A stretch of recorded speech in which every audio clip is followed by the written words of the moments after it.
Big boss ಮನೆಯಲ್ಲಿ ಉತ್ತಮ ಮತ್ತು ಕಳಪೆ ಚಟುವಟಿಕೆಗಳು ನಡೆದಿವೆ. ಈಗಾಗಲೇ ಅನೇಕ ಬಾರಿ ಬಿಗ್ ಬಾಸ್ ಮನೆಯ ಜೈಲು ಸೇರಿದ ಚೈತ್ರಾ ಕುಂದಾಪುರ ಮತ್ತೆ ಕಂಬಿ ಹಿಂದೆ ಹೋಗಿದ್ದಾರೆ. 3ನೇ ಬಾರಿ ಬಿಗ್ ಬಾಸ್ನಲ್ಲಿ ಜೈಲಿಗೆ ಹೋಗಿದ್ದಾರೆ. ಬಹುತೇಕ ಸ್ಪರ್ಧಿಗಳು ಕಳಪೆಗೆ ಚೈತ್ರಾ ಕುಂದಾಪುರ ಹೆಸರನ್ನೇ ತೆಗೆದುಕೊಂಡಿದ್ದಾರೆ. ಹೀಗಾಗಿ ಚೈತ್ರಾ ಕುಂದಾಪುರ ಮತ್ತೆ ಜೈಲು ಸೇರಿದ್ದಾರೆ. ಇನ್ನು ಕಳಪೆ ನೀಡುವ ವೇಳೆ ಎಂದಿನಂತೆ ಮಾತಿನ ಸಮರಗಳು ನಡೆದಿವೆ. ವಿಶೇಷವಾಗಿ ಚೈತ್ರಾ ಕುಂದಾಪುರಗೆ ಹನುಮಂತು ಟಾಂಗ್ ನೀಡಿದ್ದಾರೆ. ಟಾಸ್ಕ್ ಒಂದರಲ್ಲಿ ಚೈತ್ರಾ ಸರಿಯಾಗಿ ಉಸ್ತುವಾರಿ ಮಾಡದೆ ಫೌಲ್ ಕೊಟ್ರು ಎಂಬ ಕಾರಣಕ್ಕೆ ಮೋಕ್ಷಿತಾ, ಧನ್ರಾಜ್ ಸೇರಿದಂತೆ ಅನೇಕರು ಕಳಪೆ ಪಟ್ಟ ನೀಡಿದ್ರು. ಬಳಿಕ ಕಳಪೆ ಕೊಡಲು ನಾನು ಯಾರನ್ನೂ ಟಾರ್ಗೆಟ್ ಮಾಡಿಲ್ಲ, ನೀನು ನನ್ನ ದೊಡ್ಡಪ್ಪನ ಮಗಳು, ಅತ್ತೆ ಮಗಳು ಅಲ್ಲ ಎಂದು ಡೈಲಾಗ್ ಹೊಡೆದಿದ್ದಾರೆ. ಇನ್ನು ಮುಂದಿನ ವಾರಕ್ಕೆ ಯಾರು ನಾಯಕರಾಗ್ತಾರೆ ಅನ್ನೋದು ಕೂಡ ರಿವೀಲ್ ಆಗಿದೆ. ಆದ್ರೆ ಬಿಗ್ ಬಾಸ್ ಅಧಿಕೃತವಾಗಿ ಇನ್ನೂ ಘೋಷಣೆ ಮಾಡಿಲ್ಲ.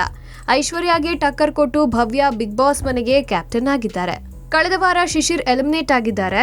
ಗೋಲ್ಡ್ ಸುರೇಶ್ ಅವರು ಕುಟುಂಬದಲ್ಲಿನ ತುರ್ತು ಪರಿಸ್ಥಿತಿ ಹಿನ್ನೆಲೆ ದೊಡ್ಡ ಮನೆಯಿಂದ ಹೊರಬಂದಿದ್ದಾರೆ. ಹಾಗಾದ್ರೆ ಈ ವಾರಾಂತ್ಯ ಯಾರು ಮನೆಯಿಂದ ಹೊರಬರಲಿದ್ದಾರೆ? ಅಸಲಿಗೆ ಎಲಿಮಿನೇಷನ್ ಇದೆಯಾ ಇಲ್ವಾ ಎಂಬ ಗೊಂದಲ ಅಭಿಮಾನಿಗಳಲ್ಲಿ ಮೂಡಿದೆ. Digital desk, public music.